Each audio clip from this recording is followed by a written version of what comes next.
Two sources close to the campaign tell NBC News former Secretary of State Hillary Clinton will announce she's running for president. Okay, let me do it one more time. I know you think I'm crazy. You're right. I'll be more serious. I got a deep perk. And rolling. Okay, whenever you're ready. Everyday Americans need a champion, and I want to be that champion. This afternoon, with a 16-word tweet and a 2-minute video, Hillary Clinton managed to electrify the race for president. Who knew Hillary Clinton likes herself a good road trip? She has traveled from New York to Iowa in what she has dubbed her Scooby van. Thank you, guys.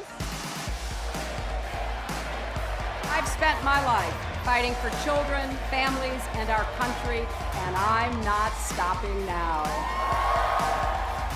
Hillary Clinton campaign officers, welcome to Brooklyn. I tell everybody in my car to vote for Hillary Clinton. Well, you're my kind of man. Breaking this hour, the nation's highest court ruling that requires states to allow marriage between same-sex couples. This morning, love triumphed in the highest court in our land. This year, there are a lot of candidates. Martin O'Malley, Hillary and Bernie. More than a dozen Republican governors and senators. And the always outspoken real estate mogul and reality TV star Donald Trump. Oh, Val. I wish you could be president. Me too. Are you wearing those shoes on stage? Are they? I'm sorry. No. I mean, honest to God, do you think anybody talked to Bernie's shoes? The American people are sick and tired of hearing about your damn emails. Thank you. Me too. Madam Secretary, you're welcome to answer the question. I wrote a whole chapter about this in my book, Hard Choices. I'd be glad to send it to you, Congressman.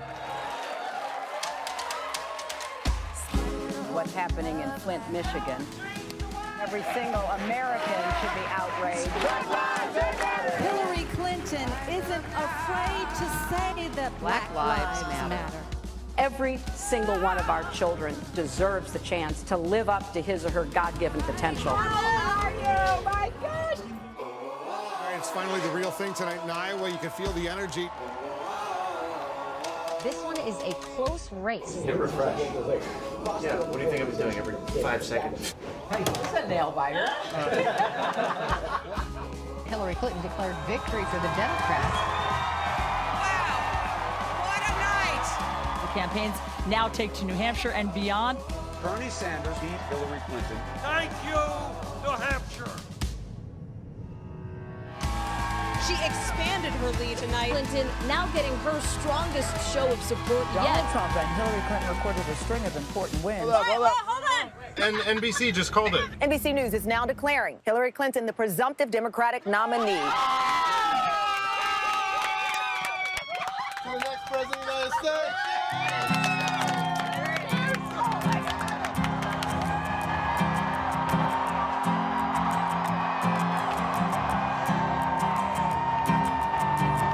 Thanks to you, we've reached a milestone. Hillary Clinton naming her vice presidential running mate. My friend, Senator Tim Kaine. I'm feeling a lot of things today, most of all, gratitude.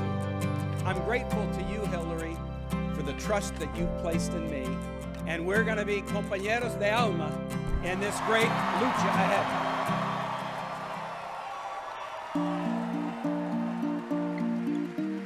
Our motto is, when they go low, we go high.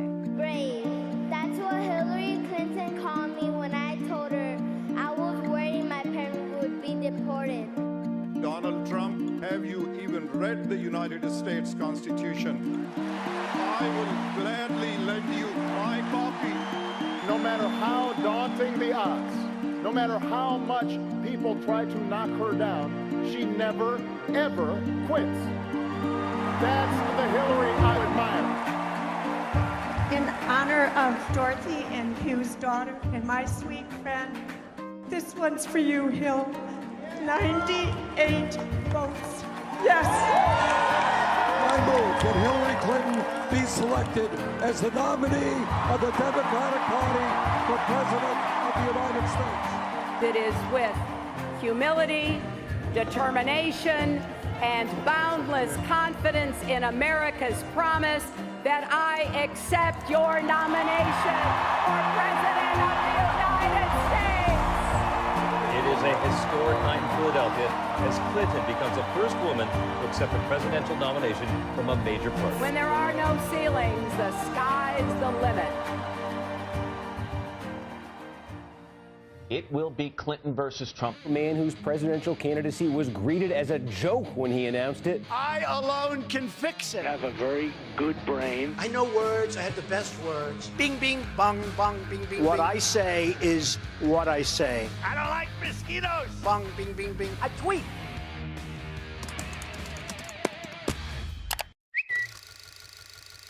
Hillary Clinton clearly ready to take Trump on. When you see how well it works for Donald Trump, do you ever think to yourself, oh, maybe I should be more racist?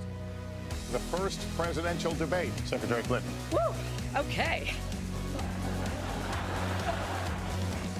I don't know Putin. He said nice things about me. He has no respect for her. Well, that's because he'd rather have a puppet as president of the United States. No puppet. And it's pretty clear. You're the puppet. It's Mr. Trump. Nobody has more respect for women than I do. Nobody. Chris, let me respond to that because that's horrifying. Turns out what America really needs Hillary Clinton to be, she is one of the only people in the whole country who's not afraid of a bully. That's right. Hillary doesn't play. This is my Starting right now, let's come together, let's work together, and let's be hopeful and optimistic and unified in the face of division and hate. Let's have each other's backs, lift each other up, not tear each other down. We're gonna do it! Yes, we are! Let's go out and win this election to make sure we do exactly that.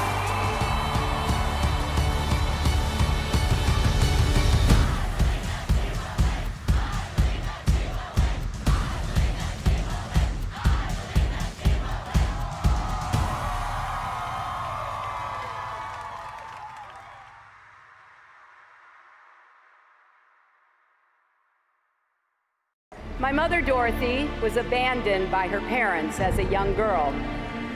She ended up on her own at 14 working as a housemaid. She was saved by the kindness of others. The lesson she passed on to me stuck with me. No one gets through life alone. And she made sure I learned the words from our Methodist faith. Do all the good you can, for all the people you can, in all the ways you can, as long as ever you can. So I went to work for the Children's Defense Fund, going door to door on behalf of children with disabilities who were denied the chance to go to school. I went to South Carolina to investigate the plight of 12 and 13-year-old boys imprisoned alongside grown men who had committed serious felonies. In Alabama, I helped expose the racism of segregated academies. In Arkansas, I ran a legal aid clinic that provided representation to poor families and prison inmates who could not afford it. I've been your First Lady, served 8 years as a senator. Don't let anybody forget what happened here. Then as Secretary of State. But my job titles only tell you what I've done. They don't tell you why. My mother taught me that everybody needs a chance and a champion. And I still hear her voice urging me to keep working, keep fighting for right no matter what. Human rights are women's rights, gay rights are human rights. I wish my mother could have been with us longer. I wish she could have seen Chelsea become a mother herself. I wish she could have seen the America we're going to build together. An America where a father can tell his daughter, yes, you can be anything you want to be, even President of the United States. It's a simple but powerful idea. We believe that we are stronger together. To be great, we can't be small. We have to be as big as the values that define America. And we are a big-hearted, fair-minded country. We teach our children that this is one nation under God, indivisible, with liberty and justice for all. Not just for people who look a certain way, or worship a certain way, or love a certain way, or all, indivisible. As I look at American history, I see that this has always been a country of we, not me. E pluribus unum. Out of many, one. Ever since 13 squabbling colonies put aside their disagreements and united because they realized they were going to rise together or fall separately. What are you going to do about all this bullying? This election really is about who we are as a nation. I care about people with disabilities. It's about millions of Americans coming together to say, we are better than this. We won't let this happen in America. I'm good at simple things. Here, come here, Ben. I'll do everything I can, and I'll fight for you as hard as I can. And if you agree, whether you're a Democrat, Republican, or independent, I hope you will join us. If you believe diversity is America's strength, not America's burden, join us. Black Lives Matter. If you believe the minimum wage should be a living wage, join us. If you believe no one working full-time should have to raise their children in poverty, join us. If you believe that climate change is real, join us. We will defend all our rights, civil rights, human rights, and voting rights, women's rights and workers' rights, LGBT rights, and the rights of people with disabilities. If you believe that every man, woman, and child in America has the right to affordable, quality health care, join us. If you believe we should finally guarantee equal pay for women, join us. Yes, the world is watching what we do. Yes, America's destiny is ours to choose. So let's be stronger together, my fellow Americans. Let's look to the future with courage and confidence. Let's build a better tomorrow for our beloved children and our beloved country. And when we do, America will be greater than ever.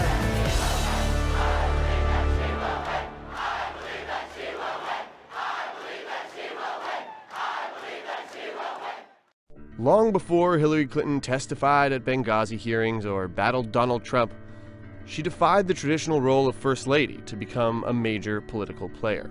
Anyone who knows my husband and knows me knows that we've been having this conversation about what should be done in this country for more than 20 years.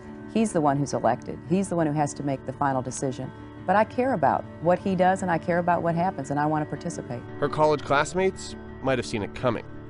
In 1969, Hillary took the stage as graduation speaker at Wellesley College, the first time a student was chosen to impart her words of wisdom to the 400 or so grads at commencement. She is a major in political science and a candidate for the degree with honors.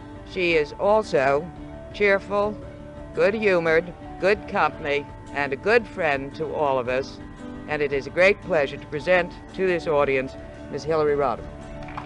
It was a speech that foreshadowed her drive as First Lady. Fear is always with us, but we just don't have time for it. Not now. Decades later, she ruffled feathers with her refusal to sit on the sidelines.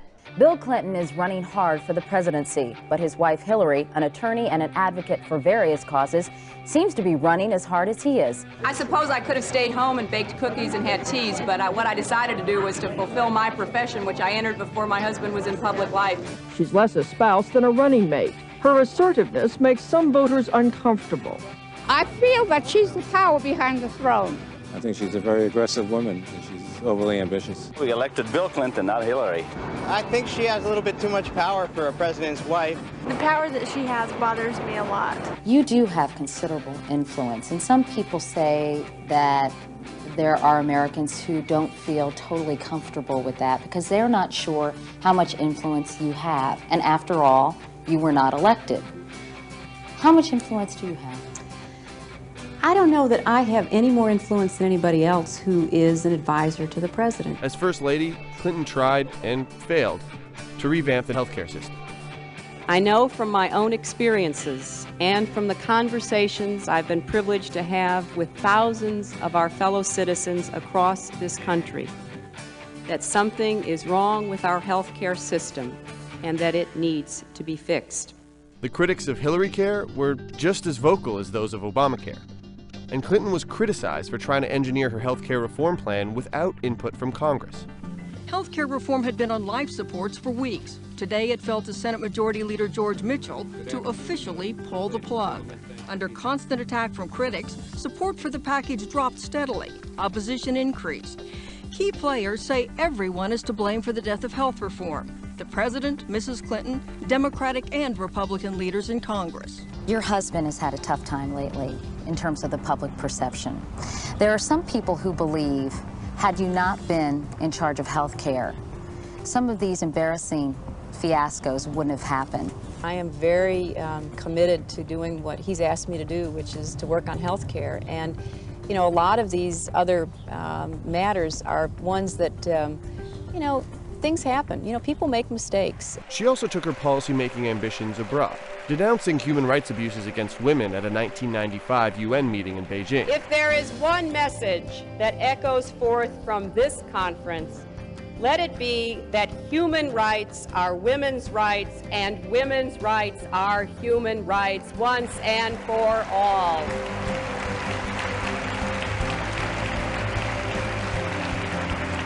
But Clinton's time as First Lady was also often marred by controversy, and her detractors covered everything from the political to the personal. With all of this talk of subpoenas, a key White House resignation over the weekend, a Republican suggesting impeachment, the president vigorously defending his wife, the core questions remain tonight. What is under investigation and why? The committee's report makes it clear this administration believed evasion and obstruction were more important than the truth. The administration was involved in a highly orchestrated effort to keep the facts from the American people in the intricate web of deceit and abuse of power that is Whitewater.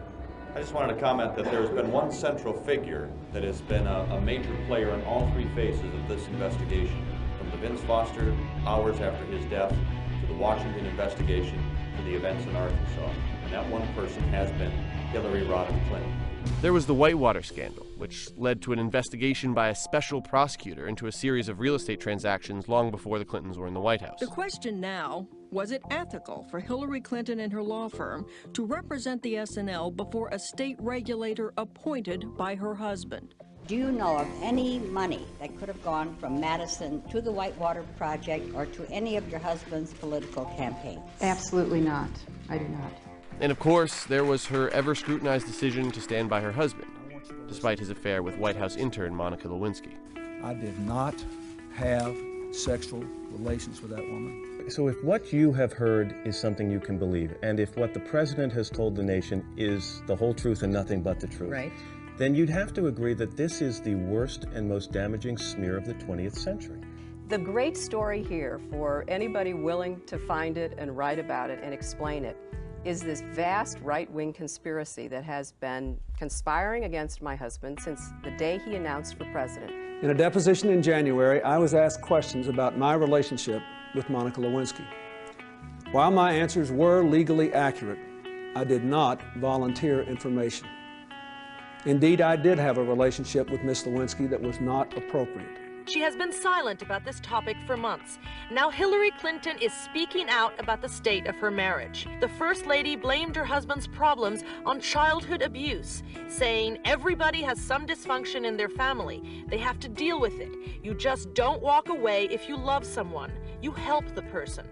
Democratic pollster Mark Mellman says Mrs. Clinton's popularity has skyrocketed as America watches her handle a scandal that would tear most families apart. She's smiling, she's holding his hand. I mean, that takes a lot. I have a great deal of respect for Hillary Clinton. Hillary is hurting right now, and she needs all the support that she can get.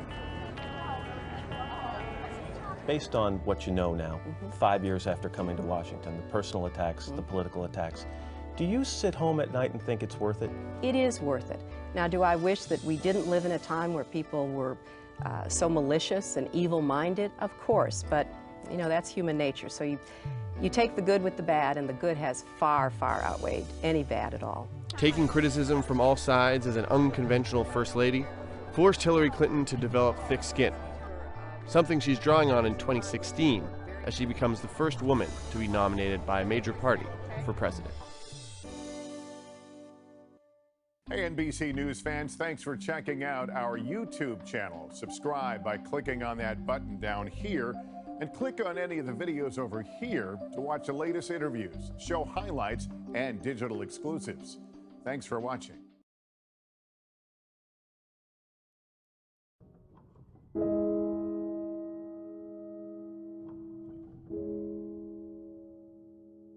Would you like to be the President of the United States? I really don't believe I would run it, but I would like to see somebody as the President who could do the job, and there are very capable people in this country.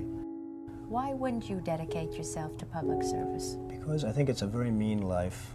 I would love and I would dedicate my life to this country, but I see it as being a mean life, and I also see it as somebody with strong views and somebody with the kind of views that are maybe a little bit unpopular, which may be right, but may be unpopular, wouldn't necessarily have a chance of getting elected against somebody with no great brain but a big smile. This sounds like political presidential talk to me, and I know people have talked to you about whether or not you want to run. Would you ever? Probably not, but I do get tired of seeing the country ripped off. Why would you not? I just don't think I really have the inclination to do it. I love what I'm doing. I really like it. Also, it doesn't pay as well. No, it doesn't. But, you know, I just probably wouldn't do it, Oprah. I probably wouldn't, but I do get tired of seeing what's happening with this country. And if it got so bad, I would never want to rule it out totally, because I really am tired of seeing what's happening with this country, how we're really making other people live like kings, and we're not.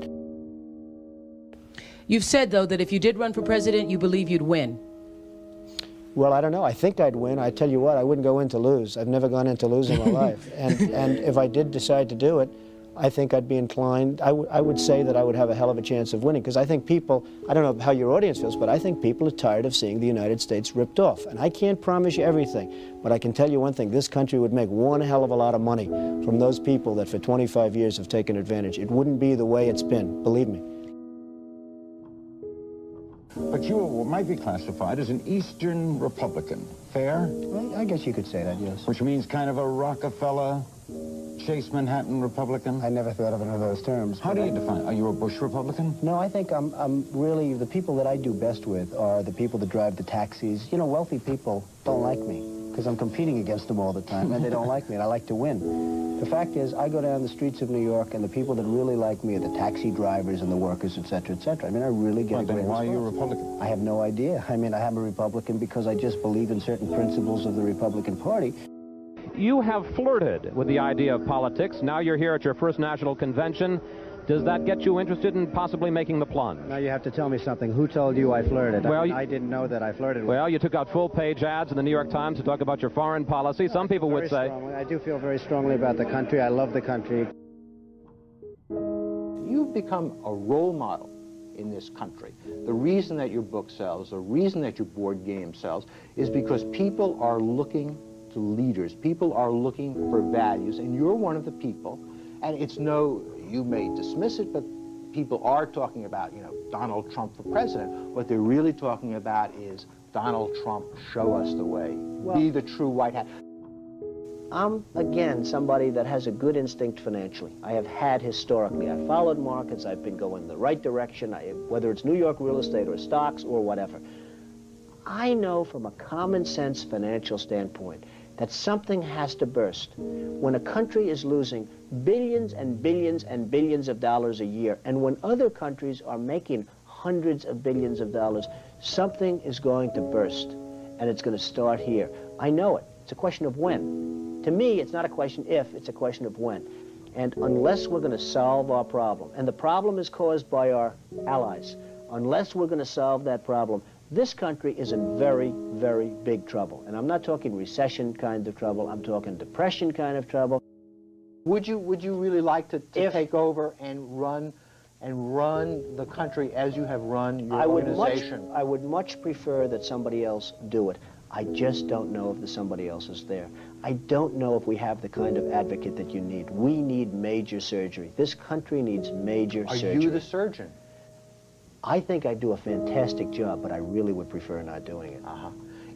Are you saying you will take it home if drafted? No, I'm not saying that. I'm saying that I hope that somebody comes along who can be an advocate, and I think that somebody will be so popular But you haven't seen he anybody. or she will be the most. But I don't see it now. I wish that person were there. But again, I do know one thing. It's not a question. This country is losing hundreds of billions. It's not a question if, it's a question when. I have never understood how this is possible.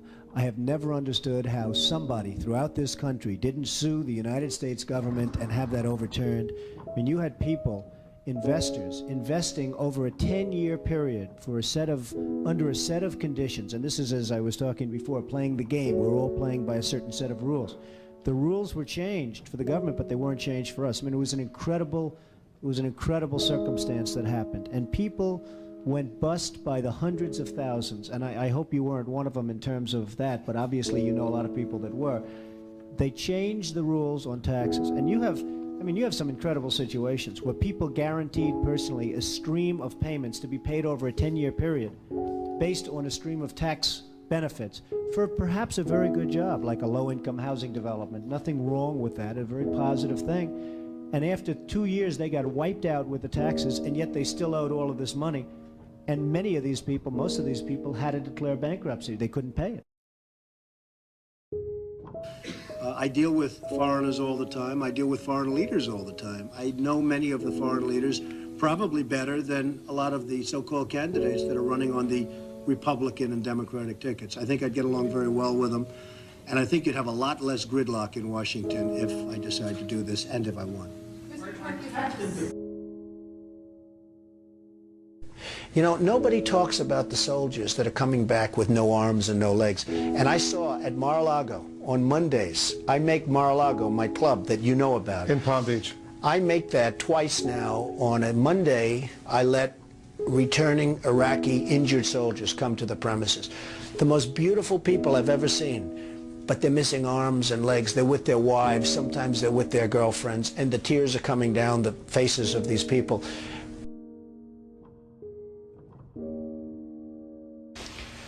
Well, I just hate what's happened to this country. We've got